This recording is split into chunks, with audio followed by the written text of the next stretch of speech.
ಗಿಲ್ಲಿದು ತುಂಬ ಅತಿ ಆಯಿತು. ತುಂಬ ಓವರಾಗಿ ಆಡ್ತಿದ್ದಾನೆ ಗಿಲ್ಲಿ ಅಂತ ಅನಿಸುತ್ತೆ. ಸೊ ಗಿಲ್ಲಿ ಇನ್ನೊಬ್ಬರನ್ನ ತೇಜೋವಧೆ ಮಾಡ್ತಿದ್ದಾನೆ.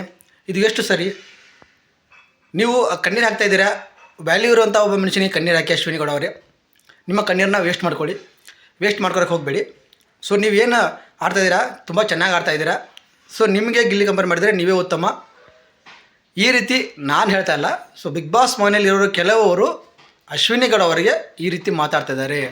ಸೊ ಇಲ್ಲಿ ಧನುಷ್ ಅವರು ತುಂಬ ಒಳ್ಳೆಯವರು ಅಂತ ಅಂದ್ಕೊಂಡಿದ್ವಿ. ಬಟ್ ಧನುಷ್ ಅವರು ನೋಡ್ತಾ ಇದ್ದರೆ ಯಾಕೋ ಈ ಕಡೆ ಮಾತಾಡೋದು ಆ ಕಡೆ ಮಾತಾಡೋದು ರೀತಿ. ಅವ್ರು ಯಾರೋ ಒಬ್ಬರು ಹೇಳಿದರು, ಅಂದರೆ ಒಳ್ಳೆಯವರಾಗಿರೋ ರೀತಿ ನಡ್ಕೋತಾರೆ. ಅಂದರೆ ಇವ್ರ ಜೊತೆ ಒಳ್ಳೆಯಾಗಿರೋದು, ಅವ್ರ ಜೊತೆ ಒಳ್ಳೆಯವರಾಗಿರೋದು, ಆ ರೀತಿ ನಡ್ಕೋತಾರೆ ಅಂತ ಯಾರೋ ಹೇಳಿದ್ರು. ಕರೆಕ್ಟ್ ಅಂತ ಅನ್ನಿಸ್ತು ನನಗೂ. ಯಾಕೆ ಕೂಡ ಅಂದರೆ ಇಲ್ಲಿ ಬೆಳಗ್ಗೆ ಒಂದು ಪ್ರೋಮೋ ಬಿಟ್ಟಿದ್ರು, ಅದಕ್ಕೆ ಸಂಬಂಧಿಸಪಟ್ಟಂತೆ ಇಲ್ಲಿ ಅಶ್ವಿನಿ ಗೌಡ ಹೇಳ್ತಾ ಇದ್ದಾರೆ. ಅವ್ನು ಯಾರು ನನಗೆ ಹೇಳೋಕ್ಕೆ, ನನ್ನ ಜೊತೆ ಈ ರೀತಿ ವರ್ತನೆ ಮಾಡೋಕ್ಕೆ ಅವ್ನು ಯಾರು, ರೆಸ್ಪೆಕ್ಟ್ ಇಲ್ಲದೆ ಮಾತಾಡೋಕ್ಕೆ ಅವ್ನು ಯಾರು? ಸೊ ಅವ್ನು ಕಾಮಿಡಿಯನ್ ಅಂದ ತಕ್ಷಣ ನನ್ನ ಬಗ್ಗೆ ತೇಜೋವಧೆ ಮಾಡ್ಬೋದಾ, ಇನ್ನೊರ ಬಗ್ಗೆ ತೇಜೋವಧೆ ಮಾಡ್ಬೋದಾ ಅಂತ ಹೇಳಿ ಅಶ್ವಿನಿ ಮೇಡಮ್ ಅವರು ಕೇಳ್ತಾ ಇದ್ದಾರೆ. ಸೊ ನನಗೆ ಒಂದು ಕ್ವಶನ್ ಅರ್ಥ ಆಗಲಿಲ್ಲ. ಸೊ ಇವರು ಅಮಾವಾಸ್ಯೆ ಅಂತ ರಕ್ಷಿತ ಕರೆದಾಗ, ಸೊ ಗಿಲ್ಲಿ ಬಗ್ಗೆ ಏನಾದರೂ ಟಾಂಟ್ ಕೊಟ್ಟು ಮಾತಾಡಿದಾಗ, ಅಥವಾ ಸ್ಪಂದನ ಬಗ್ಗೆ ಮಾತಾಡಿದಾಗ, ಅಥವಾ ಇಲ್ಲಿ ಕಾವ್ಯ ಬಗ್ಗೆ ಮಾತಾಡಿದಾಗ, ಸೊ ಅವರನ್ನು ತೇಜೋವಧೆ ಮಾಡಿದಾಗ ಇವರಿಗೆ ಅನಿಸ್ಲಿಲ್ವಾ? ಸೊ ಇದನ್ನು ಇವರು ಯಾರಾದರೂ ಇವ್ರಿಗೆ ಅಂದರೆ ಮಾತ್ರ ತೇಜೋವಧೆ, ಇವ್ರಿಗೆ ಇನ್ನೊಬ್ರಿಗೆ ಅಂದರೆ ಅದು ತೇಜೋವಧೆ ಅಲ್ಲ. ಇದೇ ಇವರಲ್ಲಿ ಮೈನಸ್ ಪಾಯಿಂಟಾಗಿ ಕಾಣ್ತಾ ಇರೋದು. ಸೊ ಹಾಗಾಗಿ ಈ ಅಶ್ವಿನಿ ಗೌಡ ಅವ್ರ ಮೈಂಡಲ್ಲಿ ಏನೇ ಅಂತ ಅನ್ನೋದು ಗೊತ್ತಿಲ್ಲ. ಬಟ್ ಧನುಷ್ ಒಳ್ಳೆ ವ್ಯಕ್ತಿ ಅಂತ ಅಂದ್ಕೊಂಡಿದ್ವಿ. ಬಟ್ ಇಲ್ಲಿ ವ್ಯಾಲ್ಯೂ ಇರೋಂಥ ವ್ಯಕ್ತಿಗೆ ಕಣ್ಣೀರು ಹಾಕಿ ಅಂತ ಹೇಳ್ತಿದ್ದಾರೆ. ಅಂತಂದರೆ ಇಲ್ಲಿ ವ್ಯಾಲ್ಯೂ ಇಲ್ಲ ಅಂತ ಅಂದ್ಕೊಂಡಿದ್ದಾರೆ ಅಂತ ಕಾಣುತ್ತೆ ಗಿಲ್ಲಿ ಅವರಿಗೆ. ಸೊ ಗಿಲ್ಲಿ ಹೊರಗೆ ಎಷ್ಟು ವ್ಯಾಲ್ಯೂ ಅನ್ನೋದು ನಿಮಗೇನು ಗೊತ್ತಿಲ್ಲ. ಸೊ ಎಲ್ಲರಿಗೂ ನಮಸ್ಕಾರ. ನೀವು ನೋಡ್ತಾ ಇದ್ದೀರಾ ಲಕ್ಕಿ ರಾಮ್ ಯೂಟ್ಯೂಬ್ ಚಾನಲ್. ನಾನು ರಾಮ್.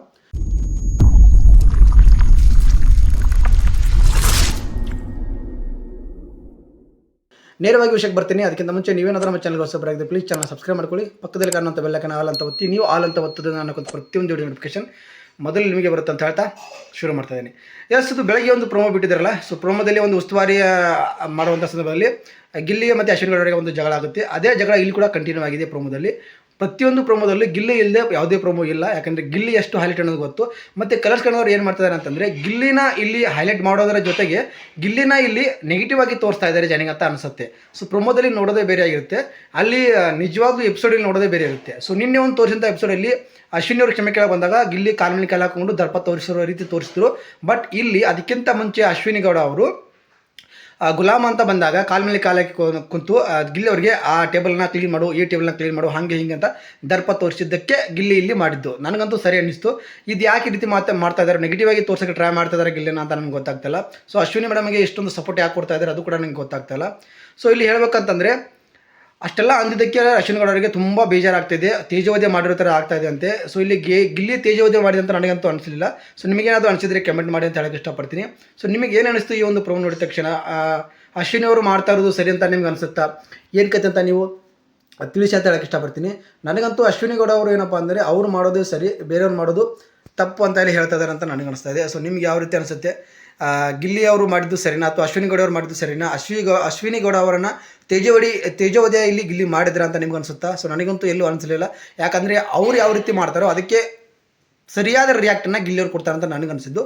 ಸೊ ನಾನು ನೋಡಿದ್ದು ಈ ಒಂದು ಪ್ರೋಮೋದಲ್ಲಿ ಇದಾಗಿತ್ತು. ಸೊ ಇಲ್ಲಿ ಇನ್ನೊಬ್ಬರಿಗೆ ಮಾತಾಡೋ ಮುಂಚೆ ಅಶ್ವಿನಿ ಗೌಡ ಅವರು ಯೋಚನೆ ಮಾಡಿ ಮಾತಾಡಬೇಕಾಗುತ್ತೆ. ಸೊ ಇನ್ನೊಬ್ಬರಿಗೆ ಮಾತಾಡಬೇಕಾದ್ರೆ ಎಷ್ಟು ಹರ್ಟ್ ಆಗುತ್ತೆ ಅಂತ ವಿಚಾರ ಮಾಡಬೇಕು. ಯಾಕಂದರೆ ಯಾರಾದರೂ ಇವರಿಗೆ ಮಾತಾಡಿದ್ರೆ ಎಷ್ಟು ಹರ್ಟ್ ಆಗುತ್ತೋ ಇವರು ಇನ್ನೊಬ್ಬರಿಗೆ ಅದೇ ರೀತಿ ಮಾತಾಡುವಾಗ ಹರ್ಟ್ ಆಗೇ ಆಗುತ್ತೆ. ಸೊ ಅದನ್ನು ವಿಚಾರ ಮಾಡ್ಕೊಂಡು ಮಾತಾಡೋದು ಉತ್ತಮ ಅಂತ ನನಗನ್ಸುತ್ತೆ. ಸೊ ನಿಮಗೆ ಏನು ಅನಿಸ್ತು ಈ ಪ್ರೋಮೋದಲ್ಲಿ? ನನಗೆ ಈ ಪ್ರೋಮೋದಲ್ಲಿ ಜಸ್ಟ್ ಅಷ್ಟೇ ಬಿಟ್ಟಿದ್ದು. ಮತ್ತು ನನಗೆ ಇಲ್ಲಿ ಧನುಷ್ ಅವರ ಮೇಲೆ ಸ್ವಲ್ಪ ಬೇಸರ ಆಯಿತು. ಸೊ ವ್ಯಾಲ್ಯೂ ಇರೋಂಥ ವ್ಯಕ್ತಿಗೆ ಕಣ್ಣೀರು ಹಾಕಿ ಅಂತ ಹೇಳ್ತಾರೆ. ಅಂದರೆ ಗಿಲ್ಲಿಲಿ ವ್ಯಾಲ್ಯೂ ಇಲ್ಲ ಅಂತ ಅವ್ರು ಅಂದ್ಕೊಂಡಿದ್ದಾರೇನೋ ನನಗೆ ಗೊತ್ತಿಲ್ಲ. ಬಟ್ ಗಿಲ್ಲಿಗೆ ತುಂಬ ಜನ ಫ್ಯಾನ್ಸ್ ಇದ್ದಾರೆ.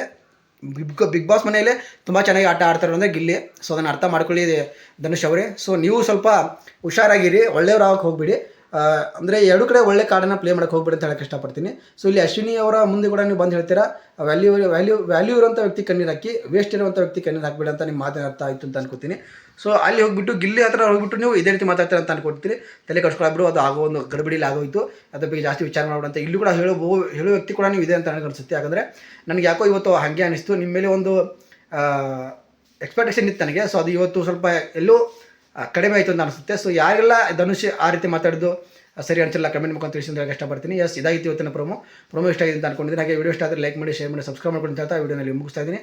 ಸಿಗ್ತೀನಿ ಮತ್ತೊಂದು ವಿಡಿಯೋದಲ್ಲಿ. ಎಲ್ಲರಿಗೂ ನಮಸ್ಕಾರ.